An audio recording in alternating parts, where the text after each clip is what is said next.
of the subject that comes to mind, and that is when Tariq meets D-Mac.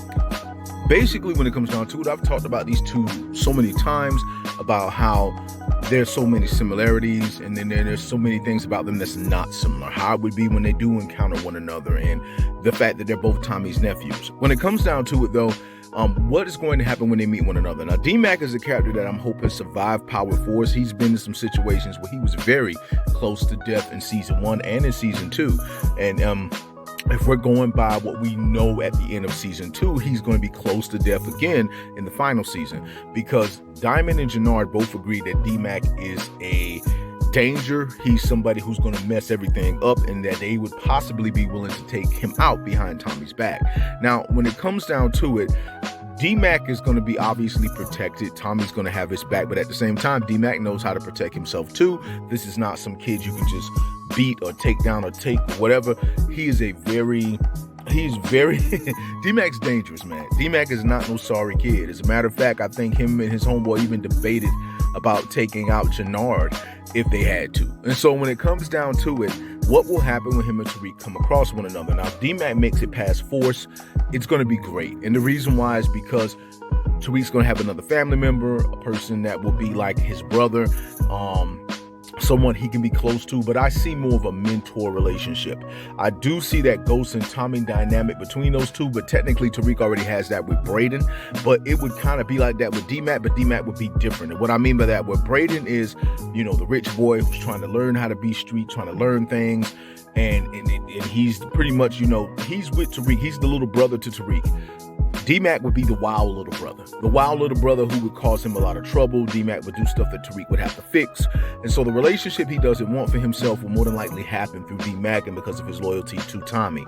When it comes down to it, I think D-Mac will become one of Tariq's most trusted allies. You're dealing with a person who can potentially take out Kane at any time of disrespect or notice of disrespect given to Tariq from Kane. This will make things very much more dangerous for Kane. I talked about how Tommy would react to seeing Kane try to disrespect Tariq, but Tommy's a little smart enough to let things be the way they are for business. However, D-Mac would probably react immediately and pull out a gun on Kane, he's going to pull out a gun on Kane. And so when it comes down to it, when they meet with one another, how is it going to be? Well, it's going to be great because it's going to be nephew meeting nephew. And it's going to be the two of the people that Tommy care about the most, like sons, meeting one another and being a part of a crew together.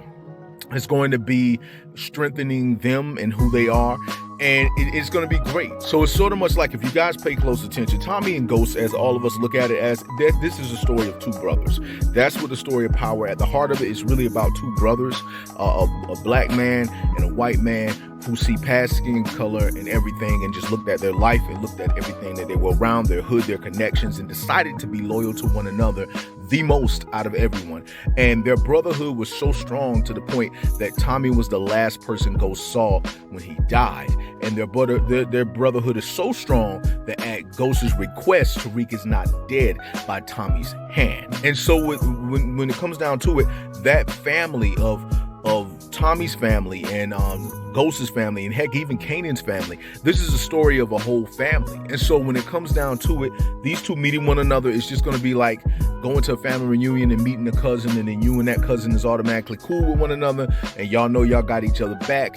And that's pretty much how that situation is going to be with Tariq and D-Mac. However, again, I think D-Mac will bring a lot of trouble around Tariq. I think D-Mac himself is about that trouble, and I think that Tariq will have more of a mentor relationship with D-Mac more than anything when it comes down to it. But that's basically what I see when these two meet one another. It's going to be good, but there's going to be the chance that they're going to get into it with one another. There's going to be some headbutting between these two. There's going to be some situations where they are not going to get along with one another, and Tariq will be like, we might need to take out D-Mac, and then he'll go against his decision. Or it might be a situation where D-Mac feel like Tariq is against him, and much like how Tommy felt during the first series, and might plot on Tariq. These two have the potential to be just like that type of relationship Ghost and Tommy have, but we really don't know. But we're going to have to find out. But because I'm hoping D-Mac makes it past Force, and I hope he does meet his cousin Tariq, and I hope they are part of a crew together, to see them united. That would be great. That is something I want to see. But I just want to say that's pretty much what I think is going to happen when Tariq meets D-Mac. It's gonna be like, what's up, cousin? Yeah, man, what's up? That's exactly what it's gonna be like. But I just want to say to all of you that it is your boy Bobby Beast here, just want to say much love, much respect, hold it down, and one.